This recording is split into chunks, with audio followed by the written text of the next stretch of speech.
ang isang lalaki habang papasok sa hotel kasama ang mga menor de edad na ibinugaw nito sa Muñoz, Nueva Ecija. May hataw na balita si Jojo Matias.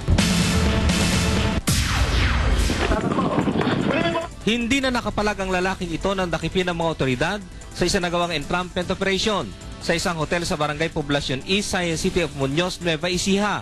Ang suspect ay kinilalang si Rick Hernandez, 40 anyos, ay inaresto matapos itong maaktuhang ibinubugaw ang 3 menor de edad at isang nagngangalang Casey, 24 anyos. Dako alas 12:30 ng hapon ng aresto ni si Hernandez habang papasok ito ng hotel kasama ang mga biktima. Nagkanda kami ng operation, nagresulta to ng pagkaka-rescue sa 3 minors. Ayon kay SPO3 Luis Austria, matagal na nilang minamanmanan ang suspect dahil bukod sa may kinalaman din umano ito sa mga holdapang nagaganap sa bayan ng Muñoz, ay nagbubugaw din ito ng mga menor de edad na kababaihan sa kanilang lugar.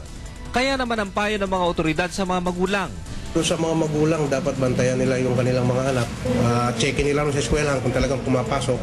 Sa ngayon, ang suspect ay nakakulong sa Muñoz Police Station at naharap sa kasong child trafficking o ang tinatawag na large-scale violation of Section 5 of RA 7610.